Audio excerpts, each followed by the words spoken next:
બનાસકાંઠાના ડીસામાં મેઘરાજાએ તોફાની બેટિંગ કરી, જ્યાં માત્ર 1 થી 1.5 ઇંચ જેટલા વરસાદમાં જ આખું શહેર પાણી થઈ ગયું છે। જલારામ મંદિર નજીક જે વિસ્તારો છે ઢીંચણસમાં પાણી ભરાઈ ગયા છે। આ ઉપરાંત શાળાઓ આગળ પાણી ભરાતા નાના વિદ્યાર્થીઓને ભારે હાલાકીનો સામનો કરવો પડ્યો છે, જેને કારણે ડીસા પાલિકાની પ્રી મોન્સૂન કામગીરી સંપૂર્ણપણે નિષ્ફળ સાબિત થઈ।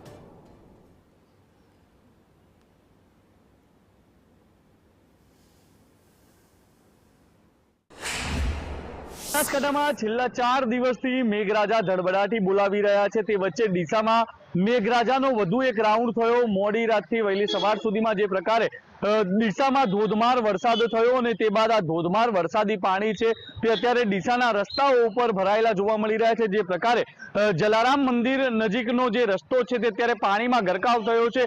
આપ દ્રશ્યોમાં જોઈ રહ્યા છો, રસ્તા ઉપર ઢીંચણસમાં પાણી ભરાયા છે અને તેને જ કારણે જે વાહન ચાલકો છે તે પારાવાર મુશ્કેલીનો સામનો છે તે કરી રહ્યા છે।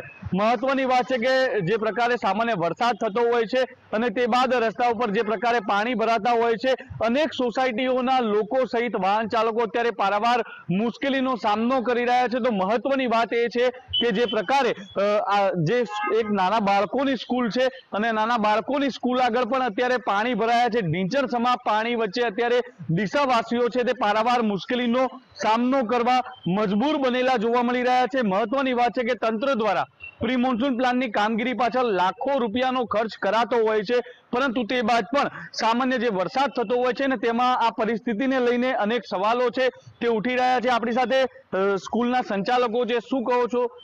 વરસાદ થયો છે, પાણી ભરાય છે, કેવી સ્થિતિ?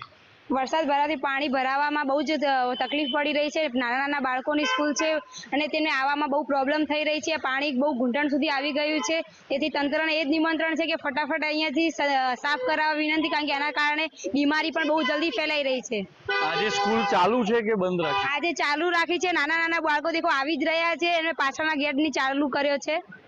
કેવી મુશ્કેલીઓ પડી રહી? બહુ જ મુશ્કેલી પડી રહી છે। તમારે દેખાય જે પ્રકારે આ વિસ્તારમાં સામાન્ય વરસાદ થતો હોય છે ને સામાન્ય વરસાદમાં જે પ્રકારે પાણી ભરાતા હોય છે, અત્યારે રસ્તા પર ઊભો છું ને રસ્તા પર ઢીંચણસમાં પાણી છે તે ભરાયેલા છે ને તેને જ કારણે વાહન ચાલકો સહિત શાળામાં ભણવા આવતા જે નાના ભૂલકાઓ છે તેમને પારાવાર મુશ્કેલીનો સામનો કરવો પડી રહ્યો છે। મહત્વની વાત છે કે ભૂલ પાલિકા તંત્રની છે। પાલિકા તંત્રએ પ્રી મોન્સૂન પ્લાનની કામગીરી પાછળ લાખો રૂપિયાનો ખર્ચો કર્યો છે, તેમ છતાં પણ જે પ્રકારે આ વરસાદ અને વરસાદ બાદ ઢીંચણસમાં પાણી ભરાતા અત્યારે તો તંત્રની કામગીરી સામે અનેક સવાલો છે તે ઉઠી રહ્યા છે। ધવલ જોશી, સંદેશ ન્યૂઝ, બનાસકાંઠા।